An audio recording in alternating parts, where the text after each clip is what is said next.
it's always good to win a derby, but especially when it lifts you up into the top 6. Yeah, look, it's always a good game for the fans, for the calendar. It's a massive game. We've come here twice and we've won both games, so really pleased with that. It's not an easy place to come. It's not an easy place to come, but to come and perform like we did tonight, again, massive team effort, not just from the players that started, from the subs, but we made it difficult for ourselves. Football's the best game in the world, and that's the reason why. 3-0 cruising, probably two of the sloppiest goals we've conceded all season. Sleeping at the back post, not clearing it, and then Farrell not using his right foot, and I think he just wanted to make the game exciting. So disappointing 2 goals to concede, but after that I thought we could have killed the game off so many times.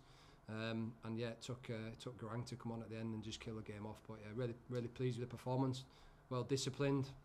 Our team was well disciplined, and yeah, really solid performance, professional performance. What was your view of the no goal ruling? There's no goal.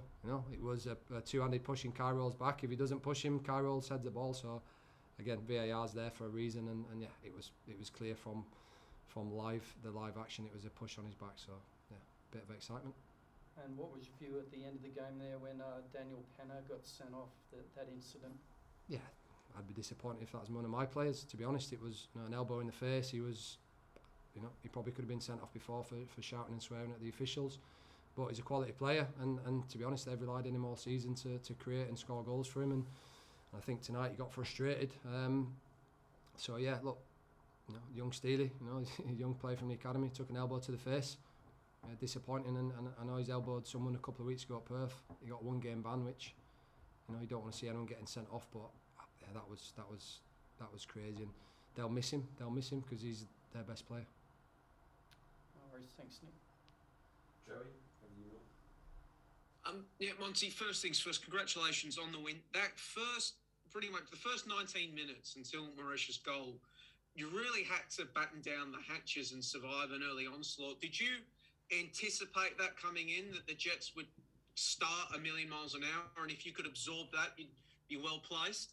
Yeah, look, they had to win the game. All the pressure was on them at home, needing to win the game, and I said to the boys, it's we're going to have to probably weather a storm. They chuck a lot of bodies forward.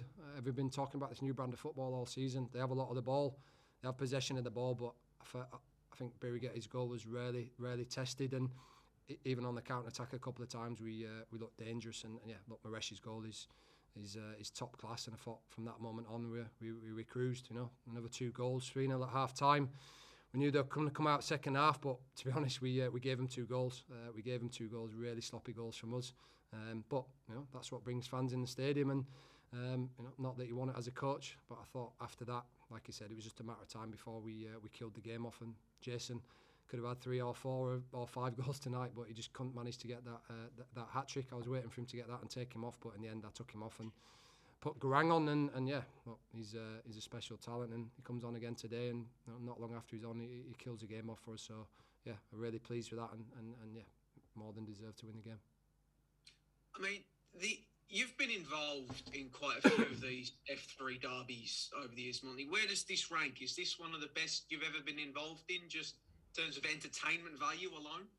I thought my first game in the A-League was the 2-1 win here, start of the season, 2-0 up, and we conceded a poor goal there. So that will always remain in my memory as my first A-League game to come to the Jets and take 3 points. But look, that was a good game. I remember it because we were cruising at 3-0 and we made it exciting. And yeah, like I say, it was a good game of football. I'm sure a lot of people enjoyed that, and we want more fans in the stadium. And I thought the fans were for both sets were good tonight. And there's a bit of passion between the benches and the team, and that's what you want. You want to see that in a derby.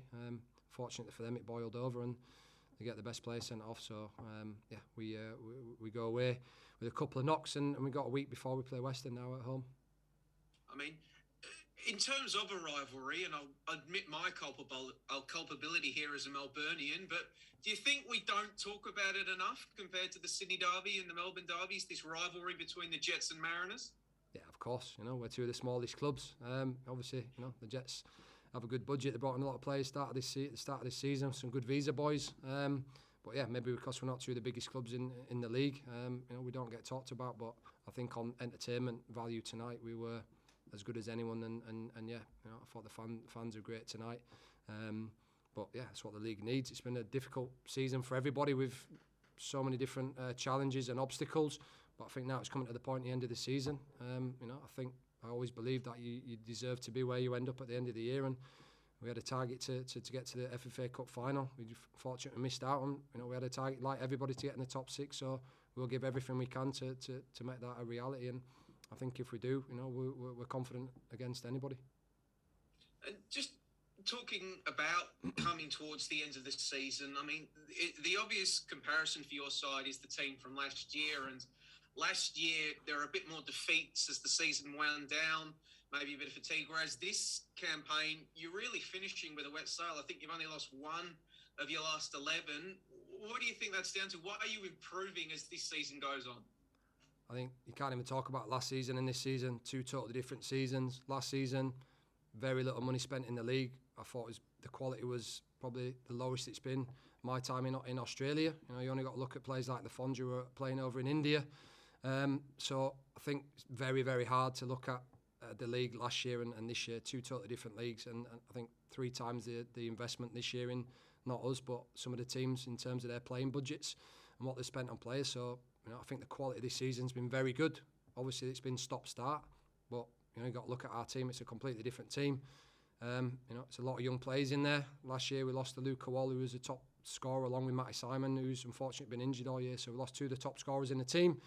Ruan Tonic as well. Unfortunately, he's had injuries and stuff as well this year. But we're a very young team. But I've worked with these boys in the MPL and NYL for a couple of years, and I believe in them fully. And I think they've shown everyone this year they're not young players, they're A-League players, and the A-League players for the Mariners, and we're proud to have them. And I think off the bench again today, Steely came in outstanding, won every tackle. Marcos came on and gave us that bit of fire, and Garang, and Lewis Miller as well, coming back from what was I thought was a harsh red card against Wanderers. So yeah, totally different seasons, different leagues for me, and look, it is what it is. You can only give your best, and I think we've been on a good run, but we've got 3 games to go. We don't take anyone lightly. It's going to be 3 tough games, but we'll approach every game the same, and that'll be to go in and win the game. I mean, it must reflect pretty well on your side then. I mean, you're talking about all these other sides tripling their investment. You guys obviously haven't, but you're still there or thereabouts. Yeah, look, again, money's never won a game on a piece of paper. Teams win games, and I thought tonight you saw a real team effort. Not only tonight, Wellington, West Sydney Wanderers 2-0 down. Crazy VAR decision to come back 2-2.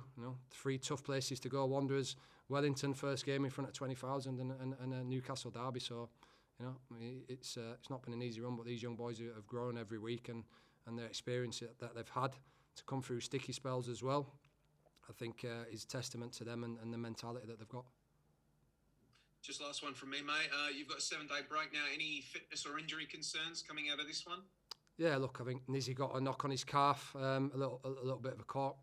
Harry took an elbow to his face. He's got a bit of a sore cheekbone, so hopefully that's nothing too serious. But yeah, look, there's a couple of knocks again tonight. It's a derby. There's some good tackles, a little bit of silliness at the end. But it's a derby. You want passion. I've seen derbies in the past where there's no passion, and I think tonight you saw that. 2 teams wanting to win the game, but it's 3 points for us. It's important 3 points. Cheers, mate. Thank you.